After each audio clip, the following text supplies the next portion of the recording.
to my channel. I am so glad you are here. Can we be real for a minute? Can we just be real and say, if there's anything that 2020 has taught every single one of us, it's that you cannot be in control, and change is scary and change is hard to navigate. So what I'm going to do in this video is I'm going to share my very best tips and tricks that I have learned on how to navigate through change with confidence, with grace, and you'll never look at change the same again. So make sure that you hit subscribe, you like this video, comment, leave questions. I would love to engage with you and show you some love because I really appreciate you being here. First, let's talk about what change is.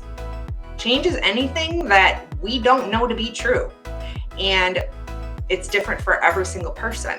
I don't think that you can put a definition or a picture of what change looks like for a universal thing.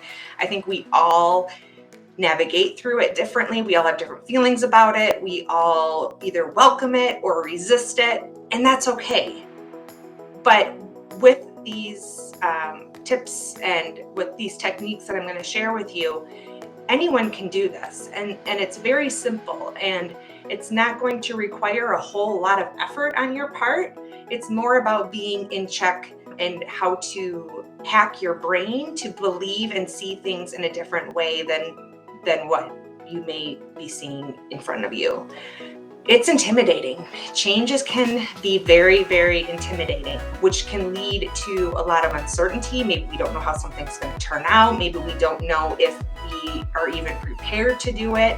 Maybe we are nervous about what others may think of us on the other side of it. And that's okay. It's okay to feel what you are feeling as you navigate through change. And I want you to know that 9 times out of 10, that discomfort, that anxiety, that being on edge is coming from your fear. It's coming from you having to step outside of what you know to be true, outside of your comfort zone. But I think it's important for our world to start being uncomfortable and to start acknowledging our feelings and acknowledging where we're at so that we can grow and open ourselves up to new opportunities, new spaces, new connections. And if we're constantly in our comfort zone of knowing, how are you supposed to see what's outside of what you know to be true? So here are the 3 things that anyone can do when you're navigating through change. Ready? 3, 2, 1, go. First, get out of your head. Whenever I am faced with something that is scary, for example, I just recently took a new position in my corporate role, and it's a leadership position in the department that I've been with for almost 7 years. So I went from a peer to a manager role, and that was intimidating. It was overwhelming. I was having, and still do, have panic attacks. People are leaving our department, which leads me then to feel like it's my fault, like I'm not doing a good job, or they don't believe that I am able to lead the department, whatever it may be. I was finding that I was taking those actions and those choices of other people and making them about me. And that's what happens when we get in our head. Nothing should come from here. We don't want to act or believe things that are coming from our head. We want to be able to connect with what our body's feeling and be able to acknowledge that and paint our own picture, because our brains can take us in so many different directions, and it can be absolutely devastating. Change can trigger feelings in our bodies that are so uncomfortable. Whether you feel it in your chest, maybe you feel it like a flushing feeling, maybe your throat tightens up, it can show up in so many different ways, and that is fear. And a lot of times it's when our body starts feeling that fear, our minds start to go into hyperdrive and tries to figure out why are you feeling like that? Like, what is going on? There's no like obvious threat. This came out of nowhere. And so your mind can start making up this story and painting this picture for you without you even having a clue that it's happening. So One trick that I learned that really helps me get out of my head is when I'm feeling something like I struggle with anxiety. I've had anxiety since junior high. And I used to allow my anxiety to define who I am. So what I started to do is I call out and acknowledge my anxiety. So I may say either to myself out loud, I am feeling a lot of anxiety. And then it's almost like it triggers your mind to stop. Okay, you're feeling anxiety, now what? Then from that point, I ask myself, why? Why am I feeling anxious? Why am I feeling anxious? So going back to that example of my work unit, with people leaving and going to different departments and finding different jobs, it was causing me to feel anxious. And when I said, I'm feeling anxious, why? Because I feel like I'm not good enough for people. I feel like I'm not worthy to be in this role. I don't have the capacity to make this department successful. And when you acknowledge what is causing that anxiety, you're able to look at it and say, well, is that true? Is that true? I know I'm a good leader. I know that this department can be successful. And people choosing to leave is outside of my control. I just know that with 100% certainty, I am doing the best I can. I am waking up every day with my department and the people who I work with. I want the best for each and every person. And if someone isn't feeling that, if someone isn't in that same space, that's okay. That's okay. We need to be able to allow change to happen because people need to move on and do what's best for them. And that's not up to me to decide what is good for them and what isn't. So by acknowledging, okay, I'm feeling anxiety from that thing, I'm able to check myself and reconnect with my truth. And I'm able to step back into, okay, I know I can do this. I know the truth behind this, and we can move forward. When we stay in our heads, it can lead to us not feeling confident that we have what it takes to get there. Our minds can say, and our ego, you're just a failure. Like, who do you think you are stepping into this role? No one trusts you. These are the stories that your mind can make true if you allow your mind to be in control. So step one, get out of your head. You don't belong there. And the best way that I have found to get myself out of my head in a really quick, easy way is to call it out. I am feeling anxious. Why? Because I don't feel good enough. Well, that's not true. I know that is not true. And then I'm able to work through those feelings, feeling more in control, acknowledging that feeling instead of allowing my head to paint the story for me. The second thing is to let go of the outcome. We can envision a certain situation to turn out a certain way. When you don't know how something's going to turn out, it's terrifying. One, maybe you're worried about how people are going to think of you, what the people are going to think of you. Maybe you're worried that you're going to let someone down.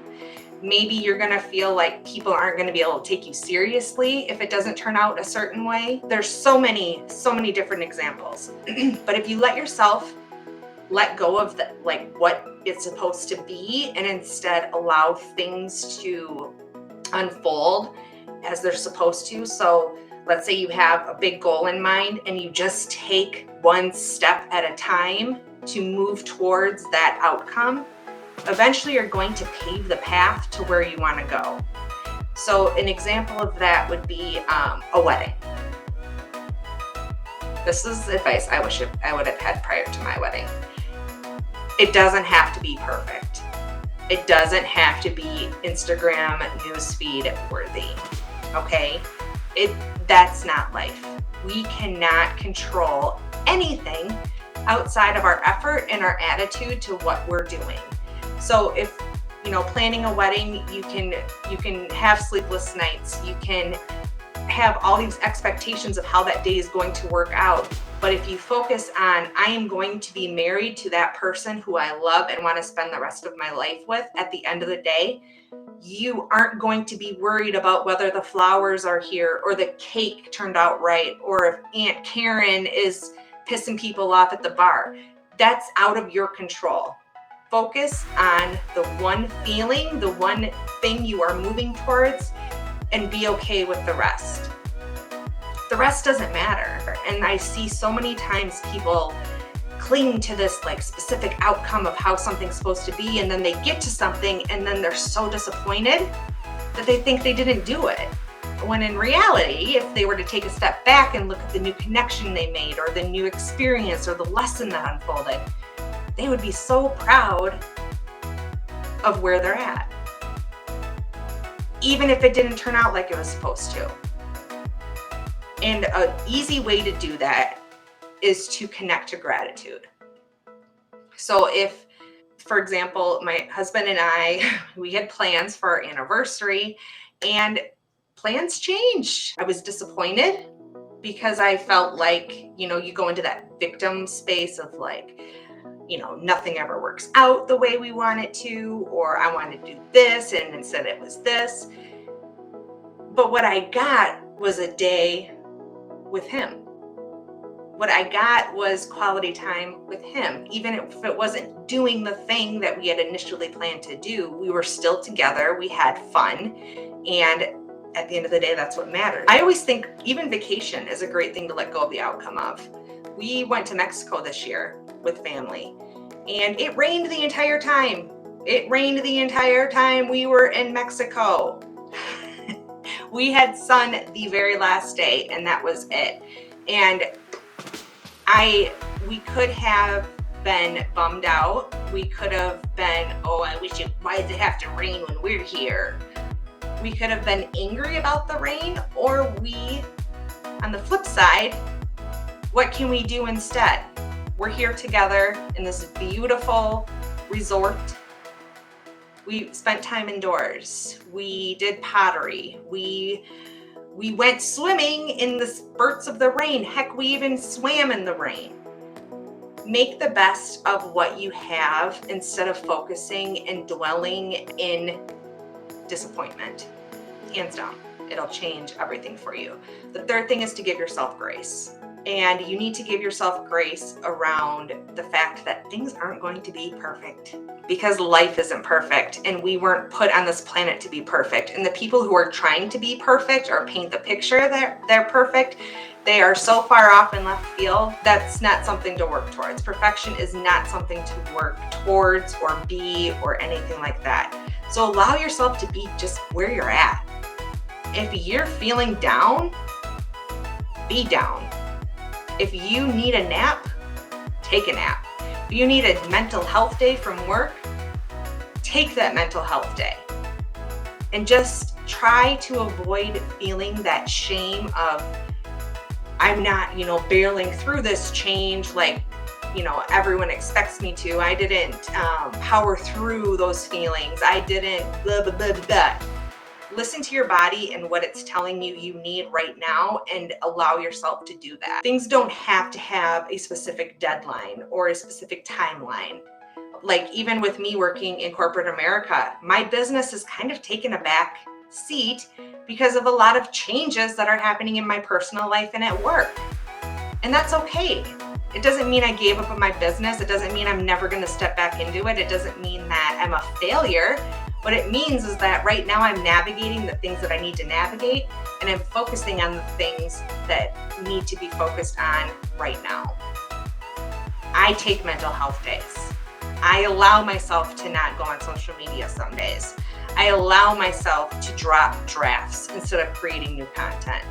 And that's okay, because you're going to be able to work through that and be able to reconnect with who you are much easier than if you tried to push through it and work from a place of being frantic or exhausted or stressed or frustrated or all of the other feelings that you can have. You don't need to work from that place. You're not going to get pushed forward from that space. Just acknowledge where you're at. Acknowledge the progress that you have made, and know that you are doing the best that you can do right now. Like I said before, there's two things that you have control of in your life, and that is your effort and your attitude.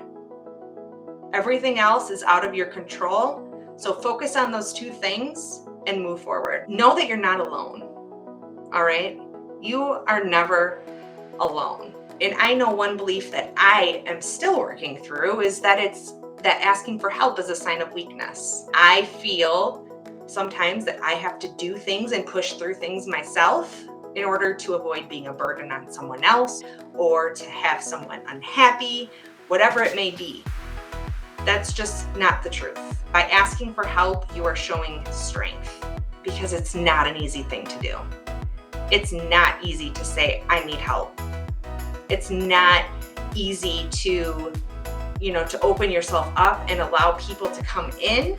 It's hard to let people in if you've been hurt before or judged or made to feel less than. Sometimes just speaking things to someone else can completely shift where you're at. This happens with my coach all the time. I will be pondering things if I can't sleep at night, and then I'll get on Voxer and I will send her a message ranting about how I'm feeling. And then by the end of just talking it out in that safe space, 9 times out of 10, I can answer the question myself, or I call myself out, or I don't even need the guidance. But having that person to just be 100% who you are too, and know that no matter what you say, it's okay, it's very, very important. So allow yourself to find that space. Just getting it out of here and into wherever is very, very powerful. Another great thing to do is to journal and don't allow yourself to judge what you're writing. If you catch yourself judging, maybe take a break, walk away for a little bit, come back to it, and just let your heart speak. Get the words and the feelings and the beliefs that are stewing within you out of here. You don't have to read it again. You don't have to share it with anyone. You can burn it if you want to, but get the things out that you need to be out, because they're just building and creating all of this tension and fogginess in your mind. And it's really keeping you from taking that big leap, from doing the scary things, to really believing I've got this. And I know that on the other side, I'm going to be okay. And with that, reflect on what you have overcome, because I guarantee that each and every one of you has overcome something hard. And with that, own your challenges and own your story and own your truth, instead of comparing yourself to someone else's challenges. Well, I don't want to speak about that because I know that so-and-so has experienced this, or I don't think anyone really cares about what I'm going through, so I'm just going to keep it to myself. That is very, very damaging. And by not comparing our life experiences to one another, allows us to have empathy. And that's what's really, really missing from this world. When someone opens up to you or you open up to them, I see this happening a lot. Someone will share a story or an experience or a feeling that they have. And it's like human nature for us to try to either, one, make them feel like they're not alone. So we share our experience, which is, try not to do that, because what you're doing is you're dismissing that person's experience and pretty much just saying, that's not a challenge, I've done that too. Try responding instead of, wow, I bet that was hard. And let there be silence. Allow yourself to have empathy. Allow yourself to be open to other people's experiences that you may not understand at all. You may have no clue what it's like to have lived through that. And you don't have to.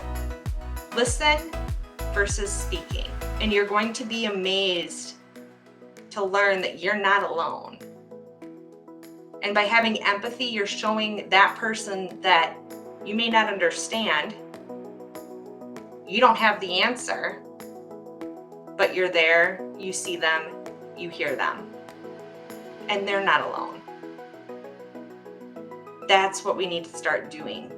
If we allowed ourselves to stop trying to justify and make our experience the truth versus their truth, we can start understanding one another, and we can start working together and embracing what makes us unique and different. because it's okay to be different. There isn't a category of other. It's us. We are together in this world, and if we start having empathy and allowing people to share instead of feeling shame for who they are, we can start opening up and learning and growing together. So quick recap. If you're going through change, get out of your head. You don't belong there. Connect with your feelings, connect with your truth. Let go of the specific outcome. Perfection doesn't exist. It's not a real thing. It's stupid. It's boring. That wasn't nice. But in reality, don't shoot for perfection. Allow people to see you fall on your face. Allow people to, share that experience of, you know what, I thought it was going to turn out like this and it turned out like this. I thought stepping into this leadership role was going to be easy because I've kind of been doing it already, but it's been the furthest thing from that. We almost have a whole new team because people are leaving, and that's okay, and it has nothing to do with me. So now our new outcome is going to be a team that's driven and powerful and is ready to do work and ready to make a difference. And that's way better than having this team that I have worked with for so long and know.